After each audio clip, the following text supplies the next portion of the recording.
चलिए आज एक कहानी सुनते हैं। एक ऐसी कहानी जो मदद के असली मायने सिखाती है। इसका नाम है 10 रुपए का सबक। कहानी की शुरुआत होती है एक भीड़-भाड़ वाले स्टेशन से। सोचिए जरा, हर तरफ लोगों का शोर और उसी शोर में एक दबी हुई आवाज। एक लड़का है जो बार-बार बस एक ही बात कह रहा है, 10 रुपए दे दो, भूखा हूं। ये कुछ शब्द ही हमारी आज की पूरी कहानी की नींव हैं। तो अब देखते हैं कि कैसे ये एक मामूली सी मुलाकात एक जिंदगी बदल देने वाले मोड़ में तब्दील हो जाती है। ये नज़ारा कोई नया नहीं था, रोज का ही था। ज्यादातर लोग उस लड़के को देखकर अनदेखा कर देते थे या कोई डांट देता था, लेकिन उसी भीड़ में एक आदमी रुका, और बस उसका वही एक पल रुकना इस कहानी में सब कुछ बदल देता है। उस आदमी ने लड़के को पैसे नहीं दिए, नहीं, बल्कि उसने एक सवाल पूछा, एक ऐसा सवाल जो लड़के को अपनी हालत के बारे में सोचने पर मजबूर कर दे। अगर मैं तुम्हें हर रोज 10 रुपए दूं तो क्या तुम जिंदगी भर यही करते रहोगे? यह सिर्फ सवाल नहीं था, यह एक आईना था। उस आदमी ने लड़के के सामने मानो दो रास्ते रख दिए। पहला, आसान रास्ता, आज 10 रुपए ले लो और अपना पेट भर लो। और दूसरा, मुश्किल रास्ता, आज एक काम करने का मौका ले लो। एक रास्ता किसी पर निर्भर बनाता था, दूसरा रास्ता आत्मनिर्भर।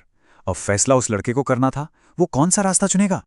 लड़के ने मुश्किल रास्ता चुना, और बस यहीं से शुरू हुई उसकी मेहनत की पहली और सबसे कठिन सीख।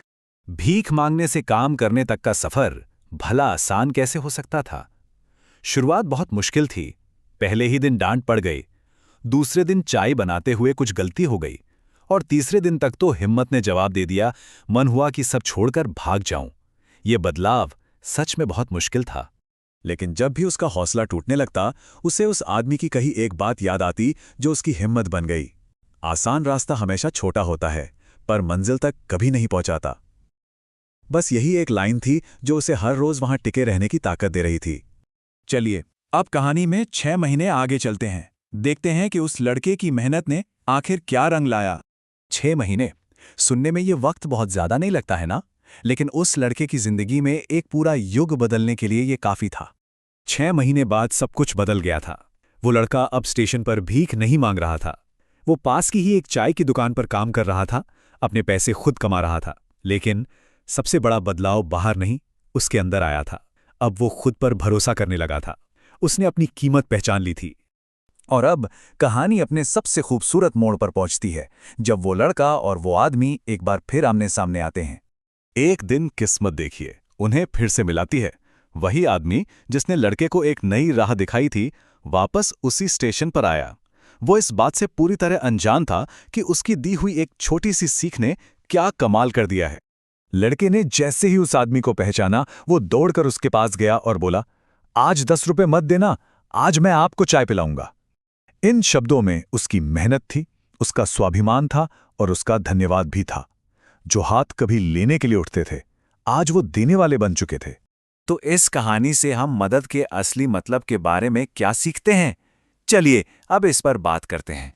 देखिए, सच्ची मदद का मतलब ये नहीं है कि किसी को थोड़ी देर के लिए राहत दे दी जाए। असली मतलब है किसी के अंदर काबिलियत जगाना, उसके अंदर खुद पर भरोसा पैदा करना, ताकि वो अपनी मदद खुद कर सके। यहां 2 तरह की मदद की तुलना की गई है। पैसे दे देना ये बहुत आसान है, लेकिन ये एक टेम्पररी फिक्स है जो निर्भरता पैदा करता है। वहीं दूसरी तरफ किसी की सोच को बदलना ये मुश्किल काम है, लेकिन ये एक स्थायी बदलाव लाता है और इंसान को काबिल बनाता है। और यहीं पर इस पूरी कहानी का सबसे बड़ा सबक छिपा है। लोगों को पैसे देना आसान काम है, लेकिन किसी की सोच बदलना, उन्हें खुद पर यकीन दिलाना, यही वो चीज़ है जो असल में उनकी जिंदगी बदलती है।